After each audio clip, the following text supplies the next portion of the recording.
Assalamualaikum warahmatullahi wabarakatuh. Perkenalkan, nama saya Tata Uliani dari kelas 7A. Akan mempresentasikan mata kuliah kritik penerjemahan tentang teks berita pendidikan. Adapun teksnya, Taib Ahmadul Jundi, Kasyafat Wazaratul Tarbiyah wa Ta'limi wa Ta'limil Fani Fathaba Taqdimi Bimadrasati Al-Karobai Liteknologi At-Tatbiqiyati Al-Jadidati Bimintaqati Sayyidati Zainab Fi Qahirati Lil Amid Darasi 2025-2026 Wadhalika dimna khutiha at-tawasu'a fi madarisi at-teknologi at-tatbiqiyati allati tarbitu ta'limal fani bisuqil amal, yang artinya penerimaan sekolah tinggi teknologi terapan listrik di Kairo. Kementerian Pendidikan dan Pendidikan Teknis Mesir mengumumkan pembukaan pendaftaran untuk tahun ajaran 2025-2026 di Sekolah Teknologi Terapan Listrik yang baru. Nah, sekolah ini berlokasi di distrik Sayyidah Zainab, Kairo. Pembukaan sekolah ini merupakan bagian dari rencana kementerian untuk memperluas sekolah teknologi terapan yang menghubungkan pendidikan teknis langsung dengan kebutuhan pasar kerja, khususnya yang ada di Kairo. Selanjutnya itu ada analisis dan kritik. Di sini poin pertama saya menjelaskan tentang interferensi struktur kalimat yang berubah karena perbedaan dari bahasa sumber ke bahasa sasaran. Kesalahan ini paling sering ditemukan pada penerjemahan langsung, di mana penerjemah terlalu setia. Jadi terlalu setia itu ya bagus sih. Pada urutan bahasa sumber, kalimat contoh kalimatnya itu seperti sederhananya ya, dia pergi ke pasar dan membeli sebuah apel. Ini kan terjemahan harfiah dari bahasa Inggris yang kurang alami ya, dibandingkan dia pergi ke pasar membeli apel gitu. Selanjutnya ada ejaan dan tanda baca. Nah, di ejaan dan tanda baca ini contohnya itu penulisan kata di. Nah, kata di itu dalam bahasa Indonesia pun sering salah posisi, di mana para penulis bahkan mahasiswa sekalipun kata di ini kadang penempatannya itu pada ada yang di depan kalimat, ada yang bareng sama katanya gitu.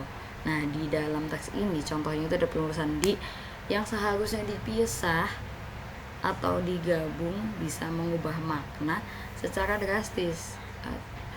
Contoh secara gampangnya tuh kayak di rumah. Di rumah itu kan di-nya dipisah ya. Beda sama dijual. Kalau dijual itu di-nya digabung. Nah, ketika hal ini tuh menyoroti perlunya penelitian dan pemahaman yang mendalam terhadap PUEBI atau ejaan bahasa Indonesia untuk menjaga konsistensi serta profesionalisme dari penulisan itu. Nah, selanjutnya itu ada transliterasi dan transkripsi. Nah, kritik terhadap transliterasi yang tidak konsisten seperti penulisan Arab yang berbeda-beda. Contoh dasarnya itu ada Muhammad dan Muhammad, menunjukkan kurangnya standar yang jelas yang dapat menimbulkan kebingungan. Kritik ini menekankan perlunya sesuai panduan baku dari transliterasi yang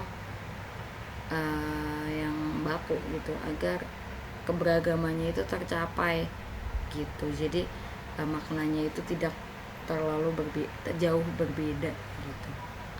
Selanjutnya itu ada register. Nah, kesalahan register atau seperti penggunaan bahasa sehari-hari dalam laporan resmi dan dapat mengurangi kredibilitas penulis. Sebaliknya, kalau menggunakan bahasa terlalu formal dalam tulisan populer itu membuat pembaca itu merasa ini tuh transliterasi gitu. Kritik terhadap register ini menyoroti betapa pentingnya kepekaan sosial dan kontekstual yang dalam memilih kata dan gaya bahasa yang paling sesuai dengan audiensi tujuan. Jadi kalau kita tujuannya ke masyarakat pendidik atau sivitas akademika, jadi gunakanlah bahasa yang sesuai dengan sivitas akademika gunakan. Jangan kita gunakan dengan bahasa contohnya ke anak sekolah, nggak sesuai target lah gitu, nggak sesuai sasaran, kita mau ke targetnya yang mana. Nah, ada pula yang terakhir itu ada revisi terjemahan. Kementerian Pendidikan nih dalam teks yang tadi ya, itu ada Kementerian Pendidikan dan Pendidikan Teknis Mesir telah mengumumkan dibukanya pendaftaran untuk sekolah teknologi terapan listrik yang baru berlokasi di distrik Sayyidah Zainab, Kairo. Pendaftaran ini dibuka untuk tahun ajaran 2025-2026 sebagai bagian dari rencana kementerian untuk memperluas sekolah teknologi terapan yang menghubungkan pendidikan vokasi dengan kebutuhan pasar kerja gitu. Jadi berbeda dengan yang tadi di atas itu, ada perubahannya, ada beberapa perubahan gitu. Terima kasih. Assalamualaikum warahmatullahi wabarakatuh.